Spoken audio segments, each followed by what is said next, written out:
दोस्तों water tanks में heater कैसे लगाया जाता है ये हम आज आपको बताएंगे। यहाँ पे हमने ख़राब हीटर जो पहले से लगा हुआ था इसको हम यहाँ पे निकाल लेते हैं। तब तक आप चैनल को सब्सक्राइब और वीडियो को लाइक कर दें। तो यहाँ पे आप देख सकते हैं कि हमने इसको निकाल लिया है। तो ये कितना गंदा और हालत कैसी हालत इसकी हो चुकी है।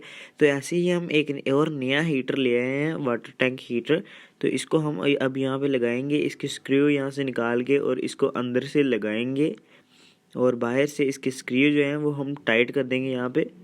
ये देखिए, तो यहाँ पे पहले ये लगाना है और इसके बाद यहाँ पर हम इसके स्क्रू टाइट कर देते हैं प्लायर से ही। तो इसे टाइट करने के बाद अब हम यहाँ पे इसको इलेक्ट्रिक कनेक्शन भी देना है। तो इसके लिए हमने 5 mm की 2 वायर्स ले ली हैं और इनको हमने यहाँ पे कुछ इस तरीके से यहाँ पे लगा कर इनको टाइट कर दिया है और इसके ऊपर हमने प्लास्टिक की एक स्लीव भी चढ़ा दी है ताकि इंसुलेशन काफ़ी रहे। तो 2 हमने लगा दिए और ये बहुत अच्छा वर्क कर रहे हैं। तो सब्सक्राइब कर लो ऐसी इन्फॉर्मेशन के लिए।